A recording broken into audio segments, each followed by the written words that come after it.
A Sleep Audiobooks exclusive. Poirot Investigates by Agatha Christie. The Adventure of the Western Star. I was standing at the window of Poirot's rooms, looking idly out on the street below. "That's queer," I ejaculated suddenly beneath my breath. "What is, mon ami?" asked Poirot placidly from the depths of his comfortable chair. "Deduce, Poirot, from the following facts. Here is a young lady, richly dressed, fashionable hat, magnificent furs.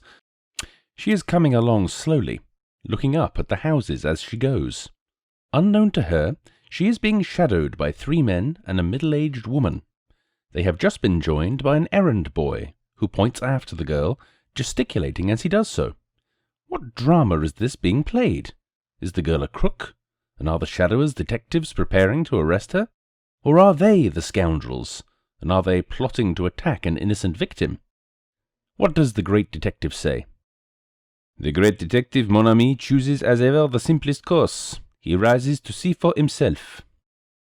And my friend joined me at the window. In a minute he gave vent to an amused chuckle. "As usual, your facts are tinged with your incurable romanticism. That is Miss Mary Marvel, the film star. She is being followed by a bevy of admirers who have recognized her. And en passant, my dear Hastings, she is quite aware of the fact." I laughed. "So all is explained. But you get no marks for that, Poirot. It was a mere matter of recognition. In vérité. And how many times have you seen Mary Marvel on the screen, mon cher?" I thought. "About a dozen times, perhaps?" "And I once, yet I recognize her and you do not." "She looks so different," I replied rather feebly. "Ah, sacré!" cried Poirot. "Is it that you expect her to promenade herself in the streets of London in a cowboy hat or with bare feet and a bunch of curls as an Irish colleen? Always with you it is the non-essentials. Remember the case of the dancer, Valérie St. Clair." I shrugged my shoulders, slightly annoyed. "But console yourself, mon ami," said Poirot, calming down. "All cannot be as Hercule Poirot. I know it well." "You really have the best opinion of yourself of anyone I ever knew," I cried, divided between amusement and annoyance. "What will you? When one is unique, one knows it, and others share that opinion, even if I mistake not. Miss Mary Marvel." "What?" "Without doubt, she is coming here." "How do you make that out?" "Very simply. The street, it is not aristocratic, mon ami. In it there is no fashionable doctor, no fashionable dentist, still less is there a fashionable millionaire. But there is a fashionable detective. Oui, my friend, it is true. I am become the mode, the dernier cri. One says to another, 'Come on, you have lost your gold pencil case, you must go to the little Belgian. He is too marvelous, everyone goes, courez!' And they arrive, in flocks, mon ami, with problems of the most foolish." A bell rang below. "What did I tell you? That is Miss Marvel." As usual, Poirot was right. After a short interval, the American film star was ushered in, and we rose to our feet. Mary Marvel was undoubtedly one of the most popular actresses on the screen. She had only lately arrived in England in company with her husband, Gregory B. Rolfe, also a film actor. Their marriage had taken place about a year ago in the States, and this was their first visit to England. They had been given a great reception. Everyone was prepared to go mad over Mary Marvel, her wonderful clothes, her furs, her jewels, above all, one jewel, the great diamond which had been nicknamed, to match its owner, the Western Star. Much, true and untrue, had been written about this famous stone, which was reported to be insured for the enormous sum of £50,000. All these details passed rapidly through my mind as I joined with Poirot in greeting our fair client. Miss Marvel was small and slender, very fair and girlish-looking, with the wide, innocent blue eyes of a child. Poirot drew forward a chair for her, and she commenced talking at once. "You will probably think me very foolish, Monsieur Poirot, but Lord Cronshaw was telling me last night how wonderfully you cleared up the mystery of his nephew's death, and I felt that I just might have your advice. I dare say it's only a silly hoax. Gregory says so, but it's just worrying me to death." She paused for breath. Poirot beamed encouragement. "Proceed, madame. You comprehend I am still in the dark." "It's these letters." Miss Marvel unclasped her handbag and drew out 3 envelopes, which she handed to Poirot. The latter scrutinized them closely. "Cheap paper, the name and address carefully printed. Let us see the inside." He drew out the enclosure. I had joined him and was leaning over his shoulder. The writing consisted of a single sentence, carefully printed like the envelope. It ran as follows: "The great diamond, which is the left eye of the god, must return whence it came." The second letter was couched in precisely the same terms, but the third was more explicit. "You have been warned. You have not obeyed. Now the diamond will be taken from you. At the full of the moon, the 2 diamonds which are the left and right eye of the god shall return. So it is written." "The first letter I treated as a joke," explained Miss Marvel. "When I got the second, I began to wonder. The third one came yesterday, and it seemed to me that, after all, the matter might be more serious than I had imagined." "I see they did not come by post, these letters." "No, they were left by hand by a Chinaman. That is what frightens me." "Why?" "Because it was from San Francisco that Gregory bought the stone 3 years ago." "I see, madame, that you believe the diamond referred to be—" "The Western Star," finished Miss Marvel. "That's so. At the time, Gregory remembers that there was some story attached to the stone, but wasn't handing out any information. Gregory says he seemed just scared to death, and in a mortal hurry to get rid of the thing. He only asked about 1/10 of its value. It was Greg's wedding present to me." Poirot nodded thoughtfully. "The story seems of an almost unbelievable romanticism. And yet, who knows? I pray of you, Hastings, hand me my little almanac." I complied. "Voyons," said Poirot, turning the leaves. "When is the date of the full moon? Friday next. That is in 3 days' time. Eh bien, madame, you seek my advice, I give it to you. This belle histoire may be a hoax, but it may not. Therefore I counsel you to place the diamond in my keeping until after Friday next. Then we can take what steps we please." A slight cloud passed over the actress's face, and she replied constrainedly, "I'm afraid that's impossible." "You have it with you, eh?"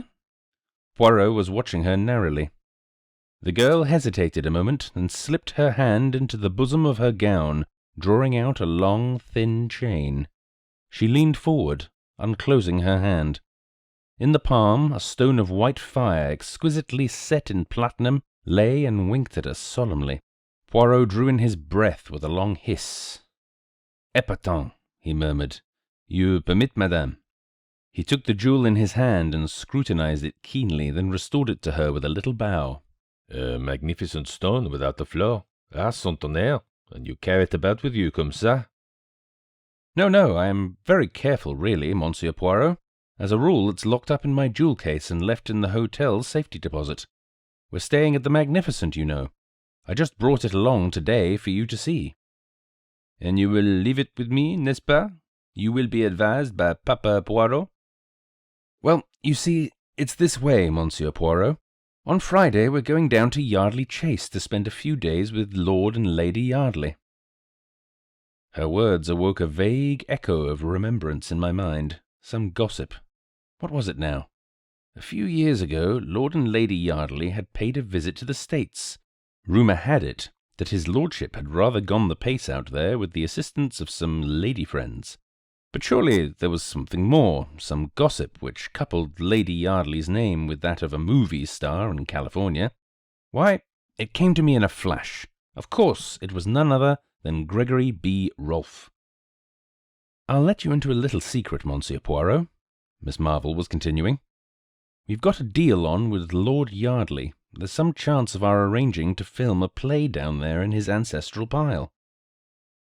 "At Yardley Chase?" I cried, interested. "Why, it's one of the show places of England." Miss Marvel nodded. "I guess it's the real old feudal stuff, all right. But he wants a pretty stiff price, and of course I don't know whether the deal will go through. But Greg and I always like to combine business with pleasure." "But, I demand pardon if I am dense, madame, surely it is possible to visit Yardley Chase without taking the diamond with you?" A shrewd, hard look came into Miss Marvel's eyes, which belied their childlike appearance. She looked suddenly a good deal older. "I want to wear it down there." "Surely," I said suddenly, "there are some very famous jewels in the Yardley collection, a large diamond amongst them." "That is so," said Miss Marvel briefly. I heard Poirot murmur beneath his breath, "Ah, c'est comme ça." Then he said aloud, with his usual uncanny luck in hitting the bull's-eye. He dignifies it by the name of psychology. "Then you are without doubt already acquainted with Lady Yardley, or perhaps your husband is." "Gregory knew her when she was out west 3 years ago," said Miss Marvel. She hesitated a moment and then added abruptly, "Do either of you ever see society gossip?" We both pleaded guilty rather shamefacedly.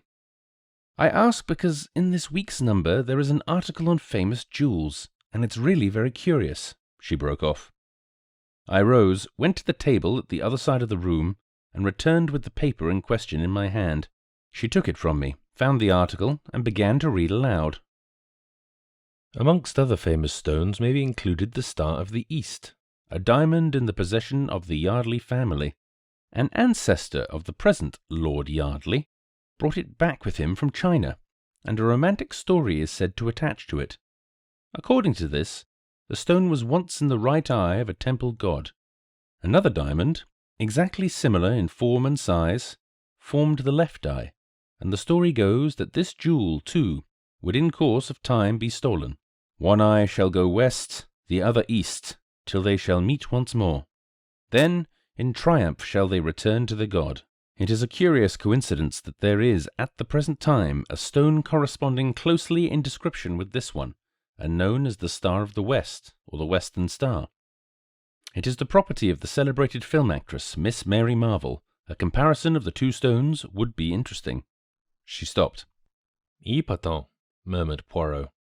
"Without doubt, a romance of the first water." He turned to Mary Marvel. "Are you not afraid, madame? You have no superstitious terrors? You do not fear to introduce these two Siamese twins to each other, lest a Chinaman should appear and, presto, whisk them both back to China?" His tone was mocking, but I fancied that an undercurrent of seriousness lay behind it. "I don't believe that Lady Yardley's diamond is anything like as good a stone as mine," said Miss Marvel. "Anyway, I'm going to see it." What more Poirot would have said I do not know, for at that moment the door flew open, and a splendid-looking man strode into the room. From his crisply curling black head to the tips of his patent leather boots, he was a hero fit for romance. "I set out to call round for you, Mary," said Gregory Rolfe, "and here I am. Well, what does Monsieur Poirot say to our little problem? Just one big hoax, same as I do?" Poirot smiled up at the big actor. They made a ridiculous contrast. "Hoax or no hoax, Mr. Rolfe," he said dryly, "I have advised Madame your wife not to take the jewel with her to Yardley Chase on Friday." "I'm with you there, sir. I've already said so to Mary, but there, she's a woman through and through, and I guess she can't bear to think of another woman outshining her in the jewel line." "What nonsense, Gregory," said Mary Marvel sharply, but she flushed angrily. Poirot shrugged his shoulders. "Madame, I have advised. I can do no more. C'est fini." He bowed them both to the door. "Ah la la," he observed, returning. "Histoire de femme. The good husband, he hit the nail on the head, tout de même. He was not tactful, assuredly not." I imparted to him my vague remembrances, and he nodded vigorously. "So I thought. All the same, there is something curious underneath all this. With your permission, mon ami, I will take the air. Await my return, I beg of you. I shall not be long."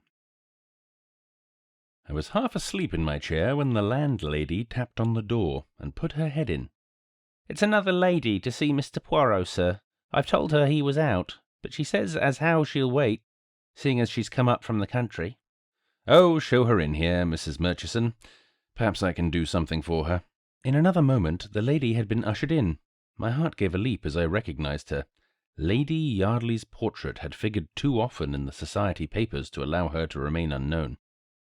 "Do sit down, Lady Yardley," I said, drawing forward a chair. "My friend Poirot is out, but I know for a fact that he'll be back very shortly." She thanked me and sat down. A very different type, this, from Miss Mary Marvel. Tall, dark, with flashing eyes, and a pale, proud face, yet something wistful in the curves of the mouth. I felt a desire to rise to the occasion. Why not? In Poirot's presence I have frequently felt a difficulty. I do not appear at my best, and yet there is no doubt that I, too, possess the deductive sense in a marked degree. I leant forward on a sudden impulse. "Lady Yardley," I said, "I know why you have come here. You have received blackmailing letters about the diamond." There was no doubt as to my bolt having shot home. She stared at me, open-mouthed, all colour banished from her cheeks. "You know!" she gasped. "How?" I smiled. "By a perfectly logical process. If Miss Marvel has had warning letters—" "Miss Marvel? She has been here?" "She has just left. As I was saying, if she, as the holder of one of the twin diamonds, has received a mysterious series of warnings, you, as the holder of the other stone, must necessarily have done the same. You see how simple it is? I am right, then. You have received these strange communications also." For a moment she hesitated, as though in doubt whether to trust me or not. Then she bowed her head in assent with a little smile. "That is so," she acknowledged. "Were yours, too, left by hand by a Chinaman?" "No, they came by post. But tell me, has Miss Marvel undergone the same experience, then?" I recounted to her the events of the morning. She listened attentively. "It all fits in. My letters are the duplicates of hers. It is true that they came by post, but there is a curious perfume impregnating them, something in the nature of joss stick, that at once suggested the East to me. What does it all mean?" I shook my head. "That is what we must find out. You have the letters with you? We might learn something from the postmarks." "Unfortunately, I destroyed them. You understand, at the time I regarded it as some foolish joke. Can it be true that some Chinese gang are really trying to recover the diamonds? It seems too incredible." We went over the facts again and again, but could get no further towards the elucidation of the mystery. At last, Lady Yardley rose. "I really don't think I need wait for Monsieur Poirot. You can tell him all this, can't you? Thank you so much, Mr.—" She hesitated, her hand outstretched. "Captain Hastings." "Of course. How stupid of me. You're a friend of the Cavendishes, aren't you? It was Mary Cavendish who sent me to Monsieur Poirot." When my friend returned, I enjoyed telling him the tale of what had occurred during his absence. He cross-questioned me, rather sharply, over the details of our conversation, and I could read between the lines that he was not best pleased to have been absent. I also fancied that the dear old fellow was just the least inclined to be jealous. It had become rather a pose with him to consistently belittle my abilities, and I think he was chagrined at finding no loophole for criticism. I was secretly rather pleased with myself, though I tried to conceal the fact for fear of irritating him. In spite of his idiosyncrasies, I was deeply attached to my quaint little friend. "Bien," he said at length, with a curious look on his face. "The plot develops. Pass me, I pray you, that peerage on the top shelf there." He turned the leaves. Here we are. Yardley, 10th Viscount, served South African War. Tout ça n'est pas d'importance. Married 1907 on Maud Stopperton, 4th daughter of 3rd Baron Cotterie. Miss 2 daughters born 1908, 1910, clubs, residences. Voila! That does not tell us much. But tomorrow morning we see this, milord. What? Yes, I telegraphed to him. I thought you had washed your hands of the case. I am not acting for Miss Marvel, since she refuses to be guided by my advice. What I do now is for my own satisfaction. The satisfaction of Hercule Poirot. Decidedly, I must have a finger in this pie. And you calmly wire Lord Yardley to dash up to town just to suit your convenience. He won't be pleased. Au contraire, if I preserve for him his family diamond, he ought to be very grateful. Then you really think there is a chance of it being stolen? I asked eagerly. Almost a certainty, replied Poirot placidly. Everything points that way. But how? Poirot stopped my eager questions with an airy gesture of the hand. Not now, I pray you. Let us not confuse the mind. And observe that peerage, how you have replaced him. See you not that the tallest books go on the top shelf, the next tallest in the row beneath, and so on? Thus we have order, method, which, as I have often told you, Hastings— Exactly, I said hastily, and put the offending volume in its proper place. Lord Yardley turned out to be a cheery, loud-voiced sportsman with a rather red face, but with a good-humoured bonhomie about him that was distinctly attractive and made up for any lack of mentality. "Extraordinary business this, Monsieur Poirot. Can't make head or tail of it. Seems my wife's been getting odd kinds of letters, and that this Miss Marvel's had 'em too. What does it all mean?" Poirot handed him a copy of Society Gossip. "First, my lord, I would ask you if these facts are substantially correct." The peer took it. His face darkened with anger as he read. "Damned nonsense," he spluttered. "There's never been any romantic story attaching to the diamond. It came from India originally, I believe. I've never heard of all this Chinese god stuff. Still, the stone is known as the Star of the East." "Well, what if it is?" he demanded wrathfully. Poirot smiled a little, but made no direct reply. "What I would ask you to do, my lord, is to place yourself in my hands. If you do so unreservedly, I have great hopes of averting the catastrophe." "And you think there's actually something in these wildcat tales?" "Will you do as I ask you?" "Of course I will, but— Bien. Then, permit that I ask you a few questions. This affair of Yardley Chase, is it, as you say, all fixed up between you and Mr. Rolfe?" "Oh, he told you about it, did he? No, there's nothing settled." He hesitated, the brick-red colour of his face deepening. "Might as well get the thing straight. I've made rather an ass of myself in many ways, Monsieur Poirot, and I'm head over ears in debt. But I want to pull up. I'm fond of the kids, and I want to straighten things up and be able to live on at the old place. Gregory Rolfe is offering me big money, enough to set me on my feet again. I don't want to do it. I hate the thought of all that crowd play-acting around the chase, but I may have to, and unless—" He broke off. Poirot eyed him keenly. "You have, then, another string to your bow. Permit that I make a guess. It is to sell the Star of the East." Lord Yardley nodded. "That's it. It's been in the family for some generations, but it's not entailed. Still, it's not the easiest thing in the world to find a purchaser. Hofburg, the hat and garden man, is on the lookout for a likely customer, but he'll have to find one soon, or it's a washout." "One more question, permettez. Lady Yardley, which plan does she approve?" "Oh, she's bitterly opposed to my selling the jewel. You know what women are. She's all for this film stunt." "I comprehend," said Poirot. He remained a moment or so in thought, then rose briskly to his feet. "You return to Yardley Chase at once? Bien. Say no word to anyone, mind, but expect us there this evening. We will arrive shortly after 5. "All right, but I don't see—" "Ce n'est pas d'importance," said Poirot kindly.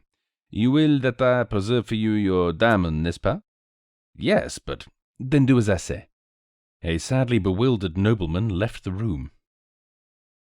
It was 5:30 when we arrived at Yardley Chase, and followed the dignified butler to the old panelled hall with its fire of blazing logs. A pretty picture met our eyes. Lady Yardley and her 2 children, the mother's proud dark head bent down over the 2 fair ones. Lord Yardley stood near, smiling down on them.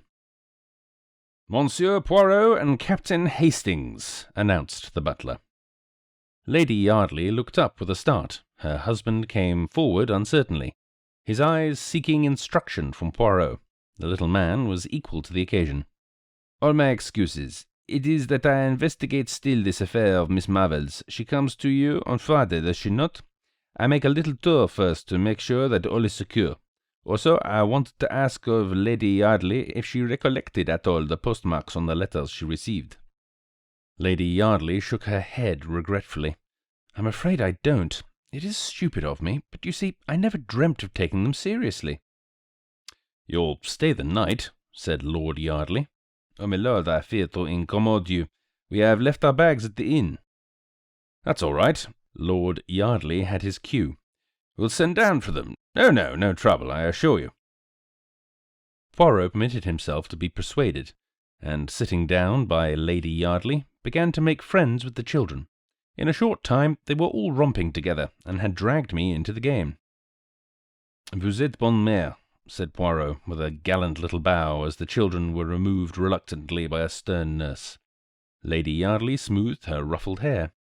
"I adore them," she said, with a little catch in her voice. "And they you, with reason." Poirot bowed again. A dressing gong sounded, and we rose to go up to our rooms. At that moment the butler entered with a telegram on a salver, which he handed to Lord Yardley. The latter tore it open with a brief word of apology. As he read it, he stiffened visibly. With an ejaculation, he handed it to his wife. Then he glanced at my friend. "Just a minute, Monsieur Poirot. I feel you ought to know about this. It's from Hofburg. He thinks he's found a customer for the diamond, an American, sailing for the States tomorrow. They're sending down a chap tonight to vet the stone. By Jove, though, if this goes through—" Words failed him. Lady Yardley had turned away. She still held the telegram in her hand. "I wish you wouldn't sell it, George," she said in a low voice. "It's been in the family so long." She waited, as though for a reply, but when none came, her face hardened. She shrugged her shoulders.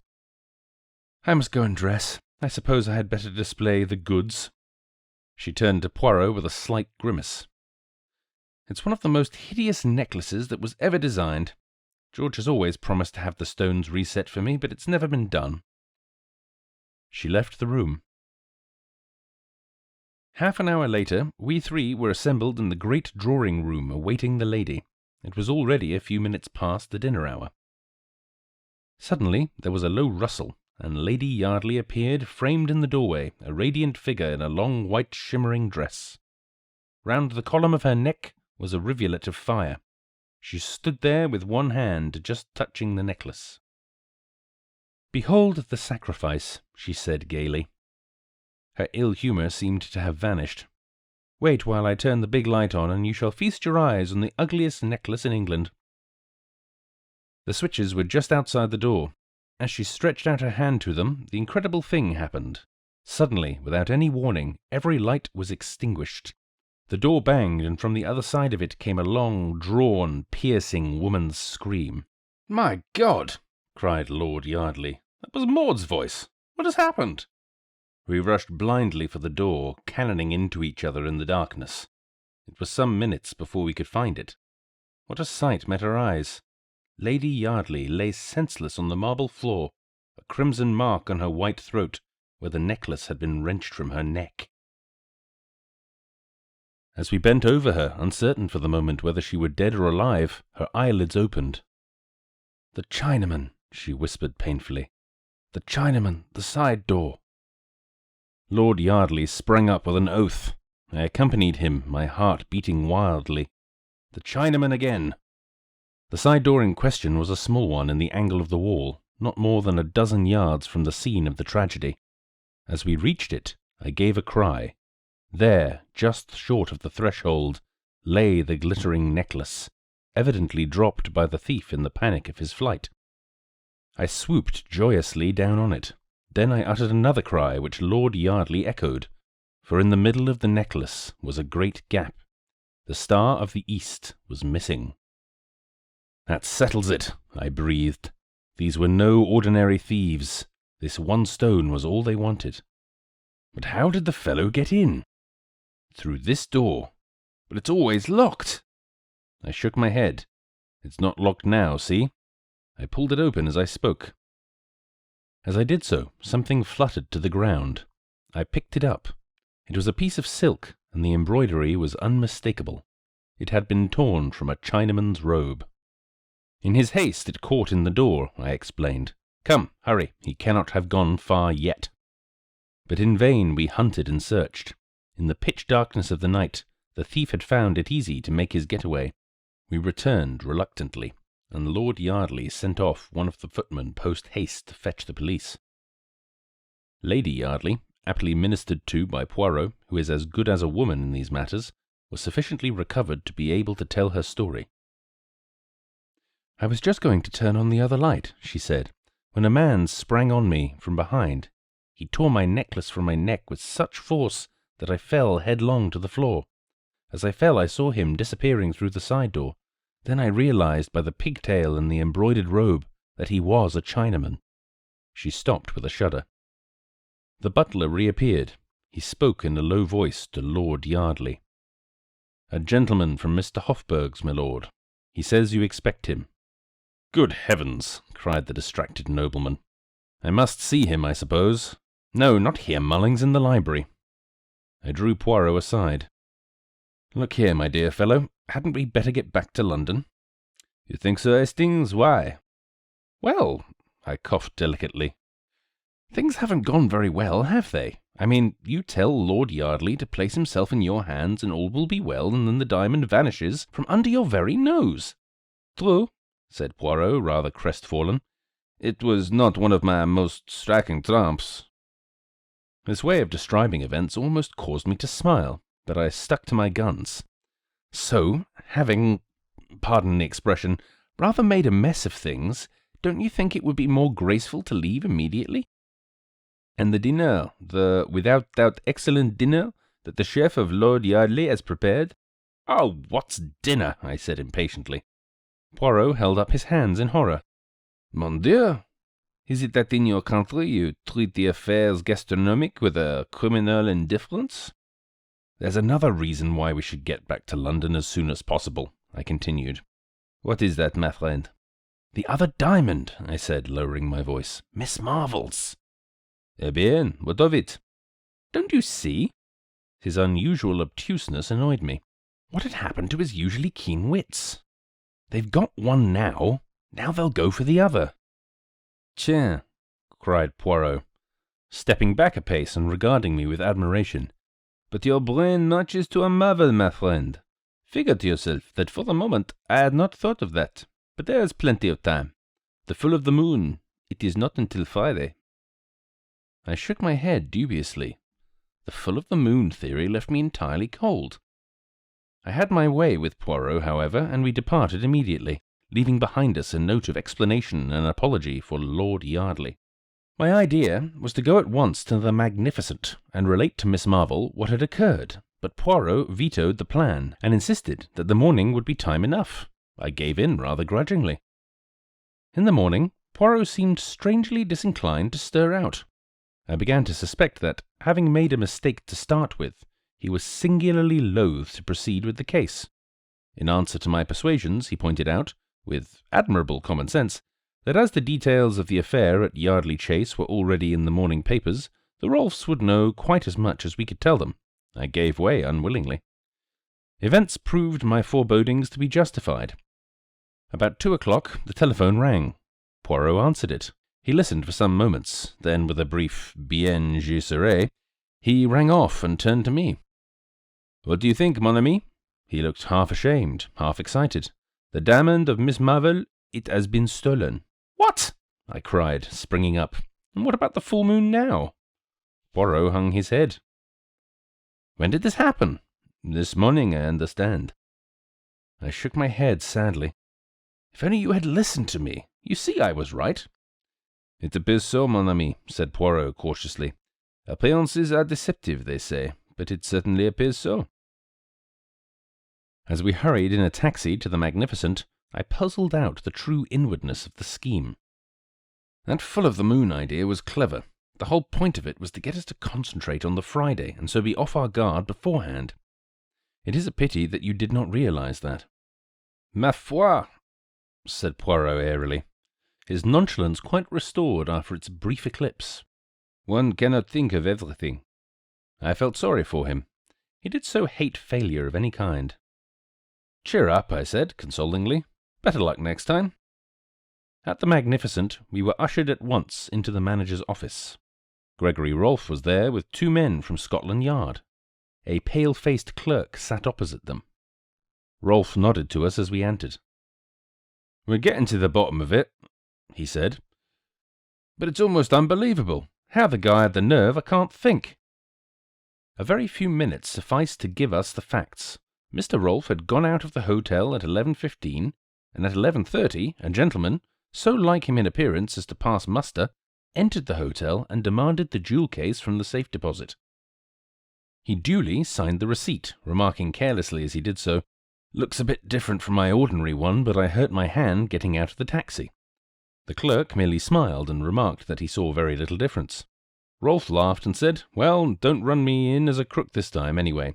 I've been getting threatening letters from a Chinaman, and the worst of it is, I look rather like it myself. It's something about the eyes." "I looked at him," said the clerk who was telling us this, "and I saw at once what he meant. The eyes slanted up at the corners like an Oriental's. I'd never noticed it before."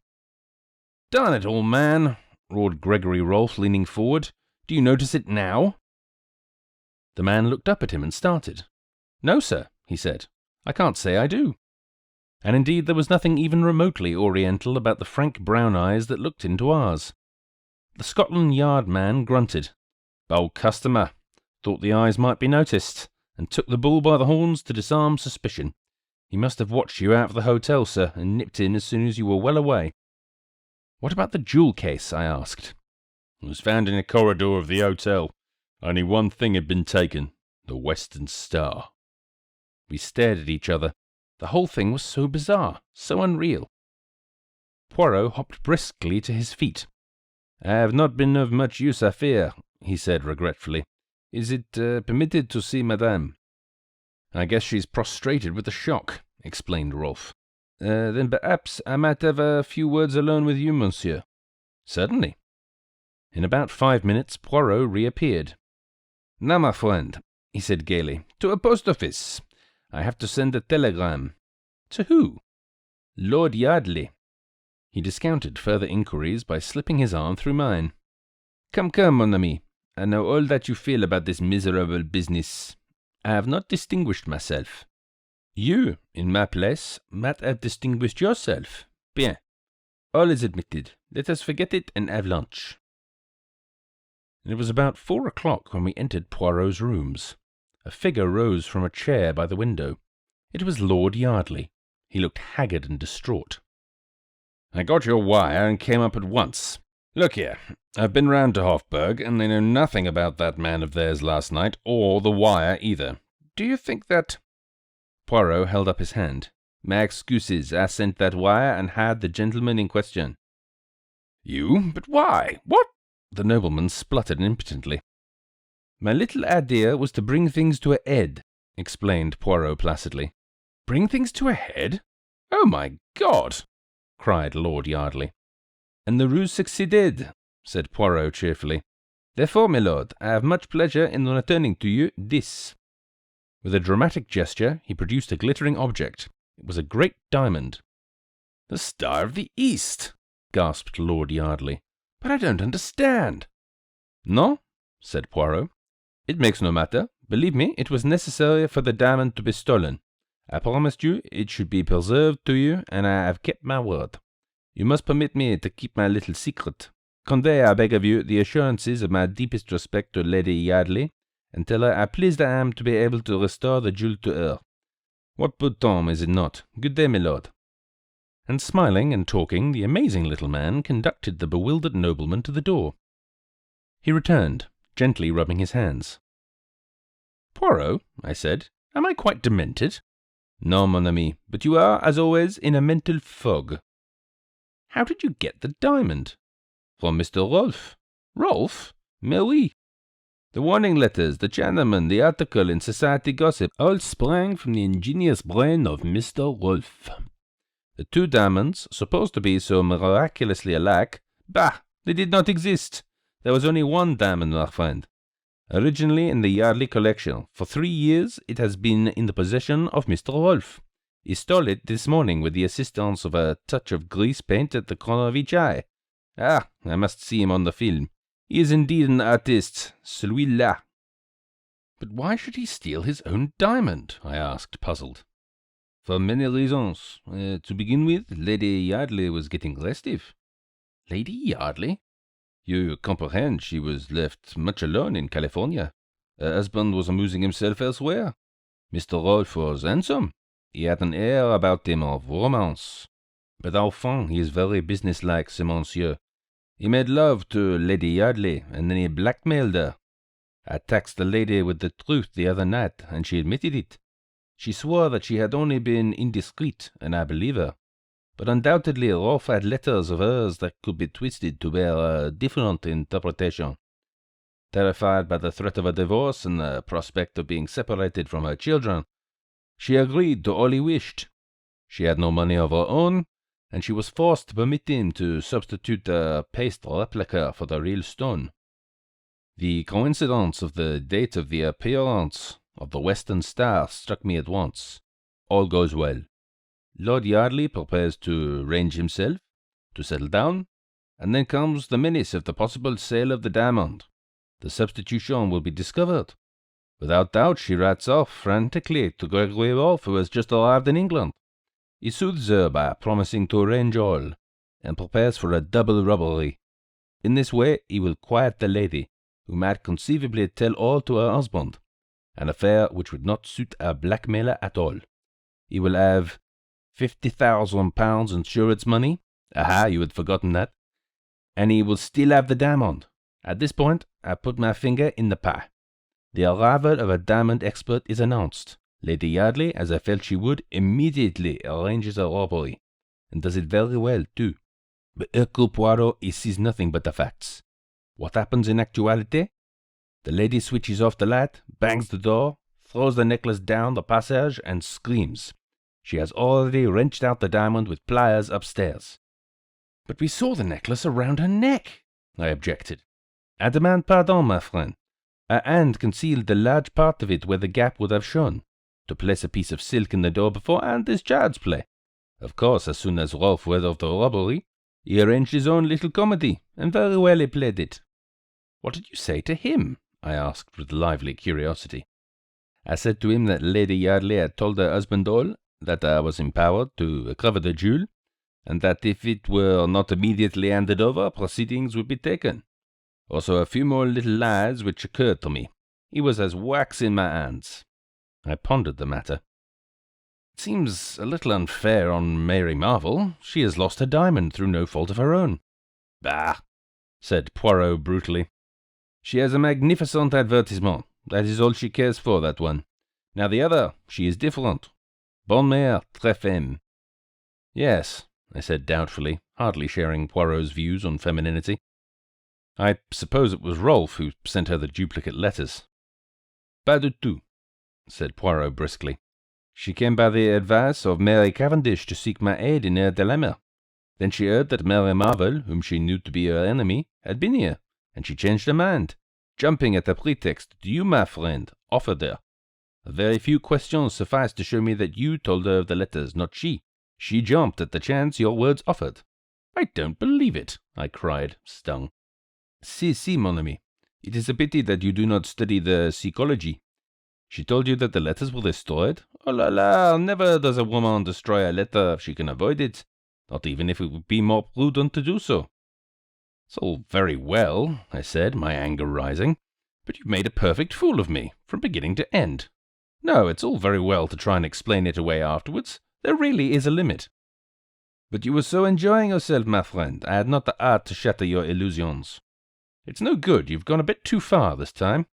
Mon Dieu, but how do you enrage yourself for nothing, mon ami? I'm fed up. I went out, banging the door. Poirot had made an absolute laughing-stock of me. I decided that he needed a sharp lesson. I would let some time elapse before I forgave him. He had encouraged me to make a perfect fool of myself. End of The Adventure of the Western Star.